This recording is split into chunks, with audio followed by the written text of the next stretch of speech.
My next guest is Darrin Purcell. He's president and CEO of Century Drill.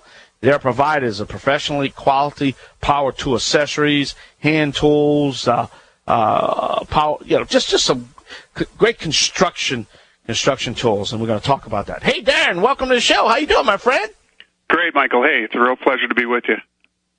Oh, man. Look, now, let me ask you this. Now, not all drill bits and other power tool accessories are created equal, and the quality of any specific brand is the function of three key decisions. I mean, each manufacturer has made it on how and out of what to make their products. And these, as you know, these factors include the manufacturing process, the geometry specifications, and the precision of which they are applied in the manufacturing process. And finally, the steel recipe or chemical composition of the product.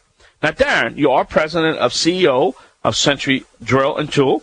And now, hopefully, I would like you to help and pull back the curtain a little bit on the quality of variations that exist in the power tool accessory category. And I understand why they exist. But Darrin, hello, man. Tell us a little bit about Century Drill. Oh, thanks. Thanks for the opportunity, Michael. Century has sold contractor quality power tool accessories to the automotive and hardware retail markets for 73 years.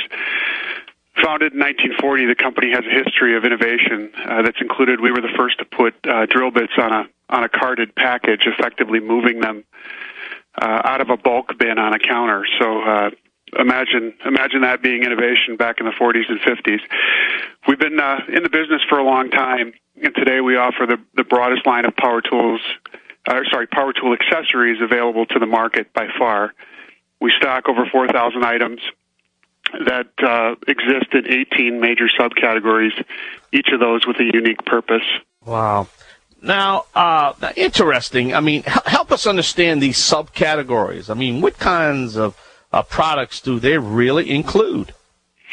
Yeah, Michael, the simplest definition would be anything that fits into a power tool.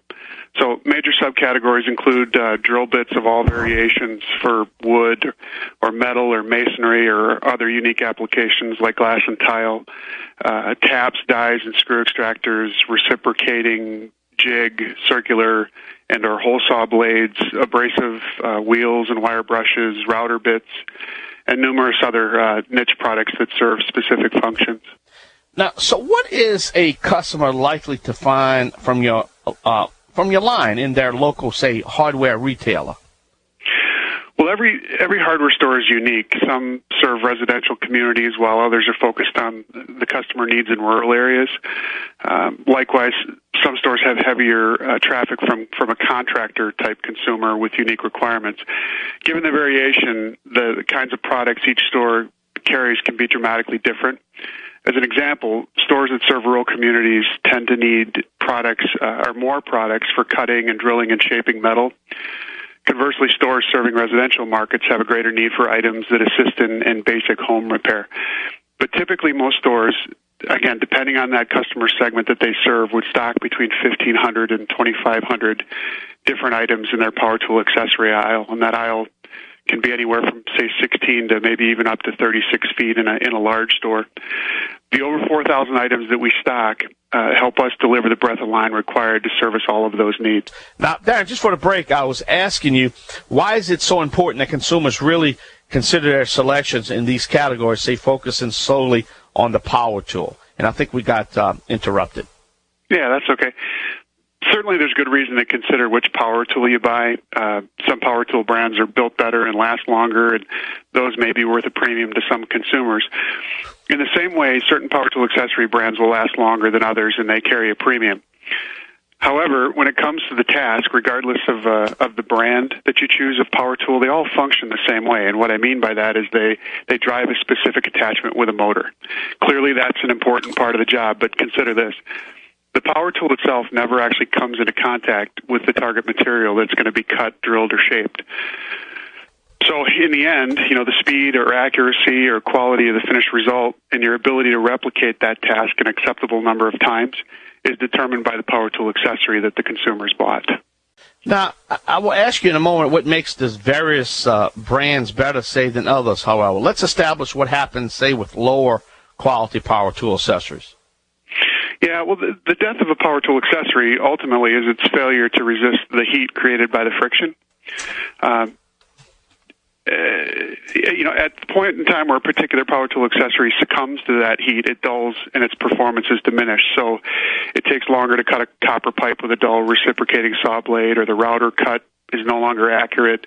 As you start to rip plywood with a dull blade, it becomes more rough, or it's throwing off more splinters. A masonry drill can't penetrate the cement foundation. What's worse is that a compromised power tool accessory would break based on that premature failure, which obviously can be a dangerous situation. Now, let me try to help I get this question in before we have to break and go. As I mentioned in the opening, there it is. I couldn't get it in. Wow. But I tell you what, you have a lot of information available on your website. Can you go ahead and give us that website and give us that information right quick? Yeah, it's www.centurydrill.com. CenturyDrill.com. My friend, thank you so much for being our guest on Home Talk and educating us a little bit about Century Drill and the difference in these power tool accessories. Thank you so much, my friend. Thank you, Michael. All right, great guest. Check them out at CenturyDrill.com. And thank you for listening to this edition of Home Talk. You can check us out 3 to 6 p.m. Central Time right here every Saturday on the GCN Radio Network.